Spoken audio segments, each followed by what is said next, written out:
So we learned that Adam was created by God. He was the first man. His wife, Eve, was the first woman. And their relationship with God was like you and your friends. It was tight. They were basically on a speaking basis. They hung out all the time. And you'd think that would be enough to get them to just trust the Lord. And what happened to Adam? Somebody quick, what happened to Adam? He sinned. He disobeyed. And that disobedience shows a lack of faith. There we go. So we learned that Adam lacked the faith.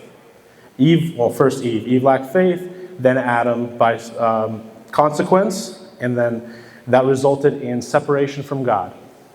So now, you think that they'd probably figure it out from there. They're like, all right, we messed up, and then from here on out, guys, sorry if I could just get your attention. So from here on out, we're just going to assume that humanity was perfect, right? Everybody? Cain said, let me cook. He said, watch God, I'm about to be trash. I'm about to be the epitome of what it means to be sinful. And then you think it'd get better. So then we get to Noah, and God's like, wow, this place is so bad, I'm going to actually flood the earth. So it's going downhill. We get to Babel, in the Tower of Babel, and you're like, all right, starting to look up. You know what? We're getting better. We're doing good things. We're trying to get closer to God. And God's like, no, you guys are missing the point. That's not what I'm trying to get at. So he destroys the Tower of Babel, and he scatters the people around the earth.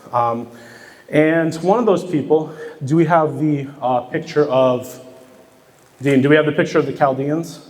Yes, perfect. All right, so one of these people was Abraham's father. First, it was known as Abram, was his name. And so down where you see where the Persian Gulf is, right around there, that was the Mesopotamia. That's where they started, in the land of Ur. And Abraham's father decided, hey, I'm going to pick up my family. We're going to go to the land of where Israel is right there, in the land of Canaan. But they don't get too far. They get about halfway up, and they settle in the Chaldeans in Haran, I think is the name of the town. And that's where our story starts. It starts with, once Abraham's father dies, then it's just left as Abram, at the time was his name. And that is the synopsis to get us to where his story starts. So who was Abraham? Abraham was just a regular guy.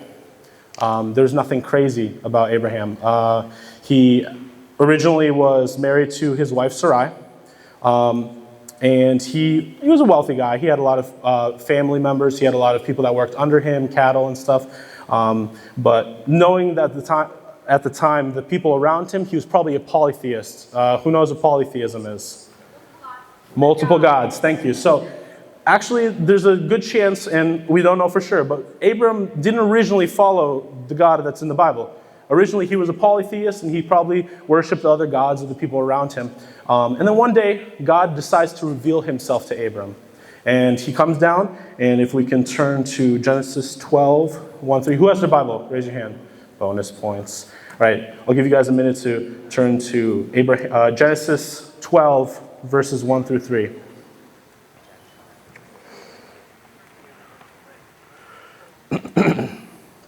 All right. The call to Abram. Now the Lord said to Abram, go from your country and your kindred and your father's house to the land that I will show you. And I will make you a great nation. And I will bless you and make your name great, so that you will be a blessing. I will bless those who bless you, and him who dishonors you I will curse. And in all the families of the earth shall be blessed. So right here off the bat, without having a relationship with the Lord approaches Abram and says, hey, I'm the true God, and I want you to just trust me and take your family, pick up your belongings, and move to this land that I promised to you. And I don't know about you, but I probably wouldn't have moved. That's a little crazy. I'm happy where I'm at. But this is just the beginning of what we're going to see, that Abram has a crazy amount of faith in the Lord. And so he decides, against other people's better judgment, he's like, you know what, I'm going to go, I'm going to pick up my family. So if we look at the next verse, so Abram went, as the Lord had told him, and Lot went with him, that's his nephew. Abram was 75 years old when he departed from Haran. I don't know about you, but if I'm 75, I'm not moving. I don't like to walk now. I'm not going hundreds of miles when I'm 75. But that is the faith that Abraham had. So he picks up his family, and they decide to head towards Canaan. What did 75 young back then? All right, 75 was young back then. I'll get to that. So what happens is they go to Canaan, but there's a famine there. So he's like, God, I trusted you. You got me this far. And now I don't know what to do. So he decides to take it into his own hands, and he goes to Egypt, where they know that there's another civilization there. And when they get there, basically, he decides to not trust in the Lord in this moment. And he says, Sarah, I need you to pretend that you're my sister, because if you don't, they're probably going to kill me, because they're going to really want to be married to you. And I don't know about you, but that's a little whack. I don't think I would ever do that. But desperate times call for desperate measures. He was afraid, and so Sarah obliged. And obviously when they got there, the Pharaoh, he saw her, and he thought she was gorgeous. He takes her as his wife, and lo and behold, the Lord punishes the Pharaoh, rightfully so. The Pharaoh, obviously, he repents, and he's like, hey, dude, I had no clue. This is all on Abram.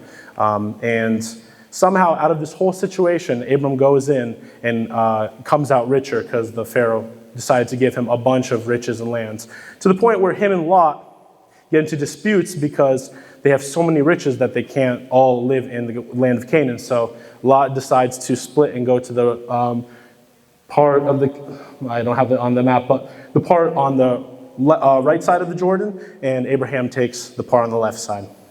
So we go from God calling Abram to God blessing him.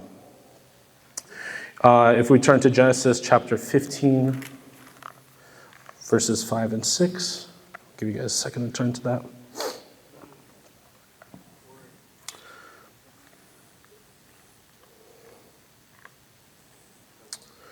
And this is what it reads. And he brought him outside and said, look toward heaven and number the stars. If you are able to number them, then he said to him, so shall your offspring be. And he believed the Lord, and he counted it to him as righteousness. So the Lord starts in the land of Haran with Abram, and he says, I need you to trust me. I want to make a people out of you. So he pulls him and his whole family, and he brings them to Canaan. And that took a lot of trust out of Abraham. So then he gets to this point, and he says, I'm going to reward you, but I need you to believe in me. And Abraham does. Except, it's been taking a couple too many years, and like we said, he's 75. That's an old age. And Sarah, by this point, was starting to reach her 70s and 80s, and there's no way that they were going to be able to have kids. So they took it upon themselves, and Sarah proposed an idea to Abraham. She said, Abraham, I have a servant from Egypt that I received. Her name is Hagar. You should have a kid with her, and then there you go. That's where the offspring are going to come from. So Abraham has a child with Hagar, and that child is Ishmael. And a lot of issues happen between Hagar and Sarah because of this. And we see that whenever we try to do what the Lord has intended for us to do on our own accord, a lot of the times it doesn't go as of planned. Give me 1 second.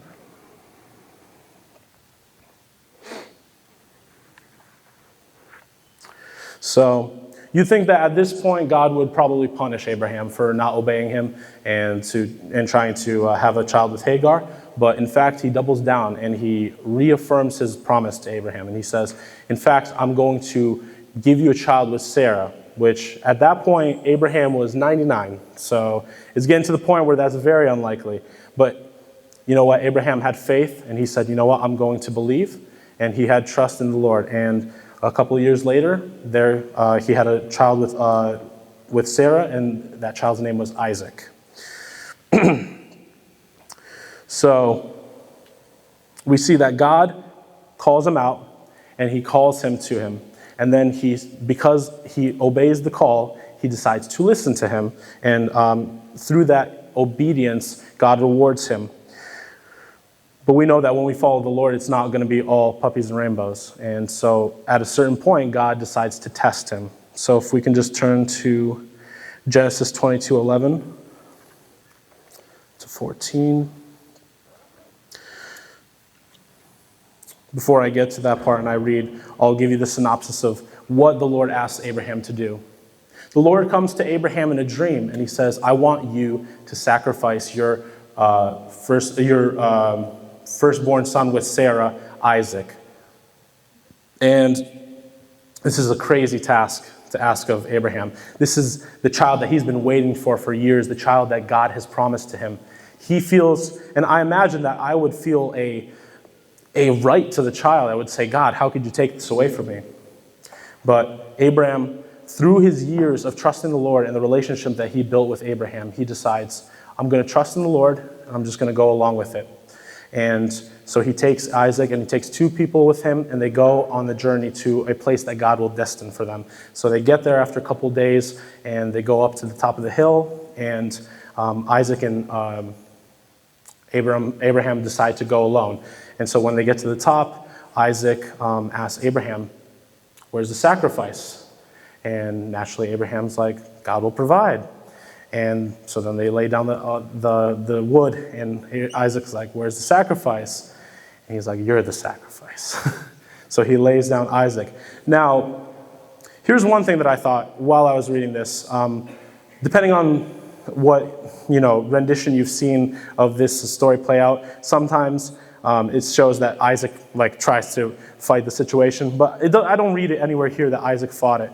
And I think this is indicative of the fact that Abraham had such faith in Isaac, and Isaac every day of his life watched Abraham trust the Lord to the point where when he was laid down on the altar, he had faith that whatever was going to happen was within the Lord's will. I don't know about you, but if I was about to get laid on the altar, I'd be like, oh, Dad, what's that? I'm out. I'm not sticking around. I'm not going to get, That's the faith that Abraham had and that Isaac exemplified through that. So when we read in Genesis 22, this is what happens when he is about to slay Isaac, his own son. He says, an oath by the Lord shall be between them both to see whether or not he has put his hand to his neighbor's I'm in Exodus, guys. I'm in Exodus. I was wondering, I was like, that does not sound right, guys. All right. Thank you. All right. 22. But the angel of the Lord called to him from heaven and said, Abraham, Abraham. And he said, here I am. He said, do not lay your hand on the boy or do anything to him. For now I know that you fear God, seeing you have not withheld your son, for your only son from me. And Abraham lifted up his eyes and looked, and behold, behind him was a ram, caught in the thicket by his horns. And Abraham went and took the ram and offered it up as a burnt offering instead of his son. So Abraham called the name of this place, the Lord will provide. As it is said to this day, on the mount of the Lord it shall be provided, also known as Jehovah Jireh in Israeli. So, before we split up, I just kind of want to have a synopsis of the examples that I have given about Abraham's story.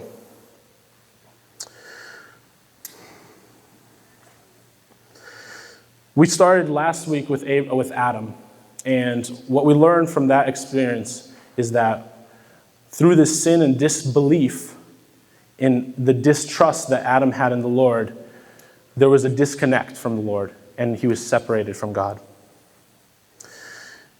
And as Adam had to choose between eating the fruit and disobeying God and trusting in his own ways, or trusting in the Lord and doing what the Lord called him to do, Abraham is presented with the same issue every step of the way that we see.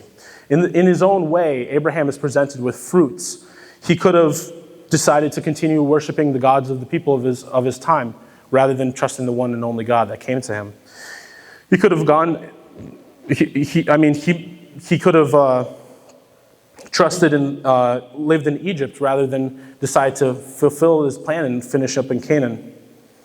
We see that there's many times where he did choose the wrong choice. He went with, he called his wife his sister rather than his wife and distrusted the Lord to protect him there. He had a child with Hagar and rather than with Sarah. And then he had the choice between Isaac and God.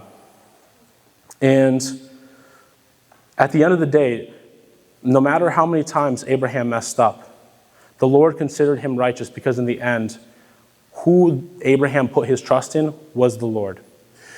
When you have a friend or when you have a parent that you trust, how do you exemplify that trust in them? You obey them, or you show them by saying that you trust them on a level that nothing could sway you from trusting that person.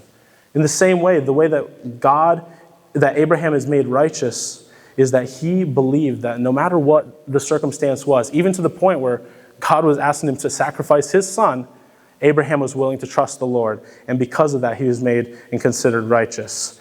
If we turn to Romans chapter 4, real quick.